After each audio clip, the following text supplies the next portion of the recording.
George Zimmerman's biggest mistake was that he didn't pony up $47 to the National Rifle Association and buy insurance against going to jail if you shoot a black guy, if you're not a black guy, right? Yeah. I mean, the study's pretty conclusive. This Texas A&M did this fairly sweeping study of the stand your ground, shoot first laws and found that, to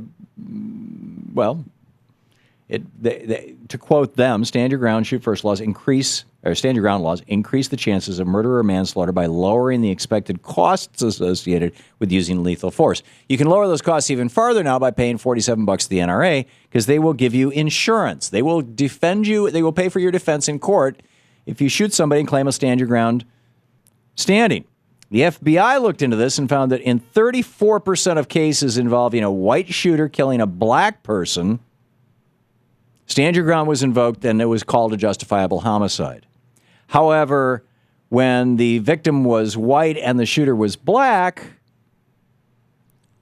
that stand your ground defense, instead of being successful 34% of the time, like when the killer was white, when the killer was black, it was only effective 3.3% of the time. Little bit of a problem there. Dr. John Lott is with us, johnrlott.blogspot.com. His website, he's an economist and author of his latest book, The Bias Against Guns and More Guns, Less Crime. John, there's that, and let me just set up a second topic that I'd like to talk with you about. Indiana has passed a law. Mitch Daniels signed this into law in March, which followed a Supreme Court ruling in that state that ruled that somebody said the police, kicked in their door illegally, and he tried to fight back against them, and he got busted for assaulting a police officer. And he said, that's wrong. I should be able to assault a police officer if he's not supposed to be in my house. The court said, no, you can't. You can't assault a police officer, period. And so Indiana actually passed a law saying that if a police officer comes into your house illegally, you can kill them.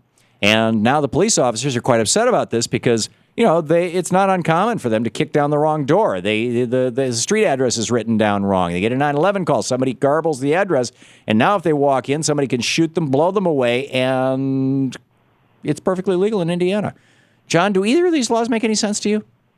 Well, I'm not sure you quite explained the law correctly. What's saying is that the police officer have to identify themselves properly before they break in. I mean, sure, they may accidentally break down the wrong door, but just because they break down the wrong door isn't going to be enough to go and shoot them if they've properly identified themselves before they come in. No, according to the Association of Prosecuting Attorneys in Washington, D.C., they say, and I quote, Indiana is the first U.S. state to specifically allow force against police officers.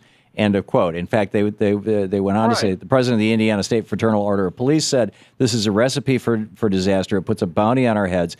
He said that basically what the law says is that if a police officer is illegally breaking into your house, even if they identify themselves as a police officer, you can still kill them. No. Part of illegally is that they don't identify themselves properly as police. But that's not, the law is not that narrowly defined. The law says that they actually have to have a warrant to break down your door. Well, the issue is whether, basically I think what comes down to is whether the police have properly identified themselves before they break into the home. Police identify themselves correctly before they break in. You just can't go and blow away the police. You're not going to be able to check in any case whether or not they have the proper warrant. Well, that's my point. They break in. No, but that's the whole reason what's being said isn't correct. The basic point here is whether the police have correctly identified themselves. If the police officer breaks into your home, doesn't identify who they are, it's perfectly understandable why you don't know who's breaking in. It could be some criminal who's breaking in who's going to be attacking you. Right. So now what's going to happen is that when the criminals break into your house, they're going to start yelling police before they kick in the door. Well, that could be a problem. And you can't shoot at them now. Well, if you don't believe that they're the police, if you have reasonable reason to believe that they're not police, you could shoot them. Well, bang, bang, bang, police, crash! What do you think? Right. Well, let me ask you this. Do you think the police should identify themselves before they break into somebody's home? I do, but my understanding of this law is that it's not that narrowly defined. All right. Well, I mean, obviously, we've had a number of instances recently where some left-wingers have been going and getting SWAT teams to go after conservative bloggers around the country. You know, I've heard stories of that, and apparently in one case it happened, and that left-winger, if you want to call him that, got arrested and is in jail. But this isn't some kind of weird national trend. I know you guys love to be victims, but sorry, that's not the stuff to make laws out of. I didn't say it was. It is. In fact, the laws are already there. It's against the law to call 911 under false pretenses. Right. Well, anyway, my understanding that there are 4 cases where that. Well, then there's 4 people who will go to jail. Okay. Well. So what? What does that have to do with this? No, but the point is, do you want to make sure the police properly identify themselves before they go and break into somebody's home? Well, maybe not. I mean, there may be cases where the police need to break in without identifying themselves, where they're trying to covertly break in or quietly break in. And well, then you're going to have to change the laws on what's defined as legally able to go and break in or not. I mean, well, what if you come home and there's required to do that? So go and change that law. If you change that law in Indiana, so they don't have to identify themselves, then it's not going to be a problem under this because they won't be illegally breaking into people's homes. So what if the police have a warrant to search 123 any street, and only the warrant says 132 any street, which happens to be your house and you're not home, and they break into the house, they don't smash anything or anything, they'll say the door's open.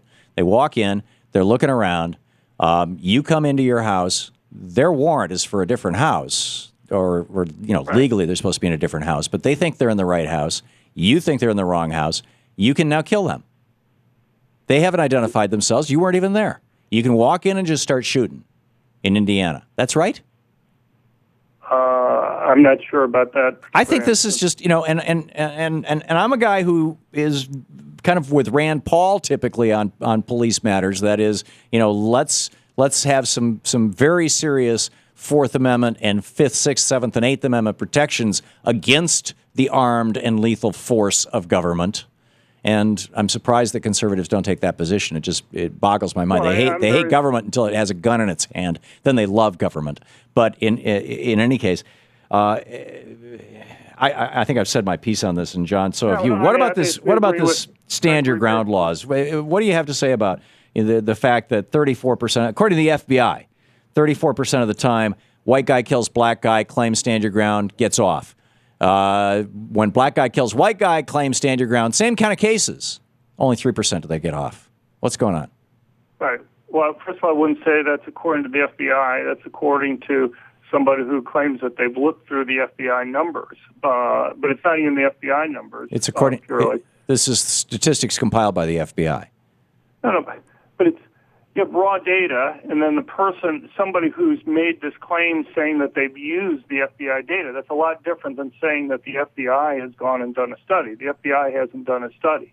Maybe they should. Lots of raw data, and so the question is somebody looks at it, and they break it down in different ways on their own. So if you've broken it down in a different way, do you see it as being racially balanced? I haven't looked through that data yet, but my guess is I haven't seen any discussions about whether the differences are statistically significant or not. I mean, it'd be kind of important to determine that. It'd also be nice to go and determine whether or not there's something else that's going on. My own guess, having looked at lots of those types of studies in the past, is that if you accounted for income, for example, the entire difference would disappear. I mean, that's often what happens when people have looked at disparities. Well, that's one of the problems that we have in this country is that race and class very often go together because of institutional racism. But if you include both at the same time, the entire result is driven by income and has nothing to do with Dr. John Lott, johnlott.blogspot. John R. Lott. This is the Thom Hartmann Program. johnrlott.blogspot.com. John, thank you for dropping by today. Thanks. 15 minutes past the hour.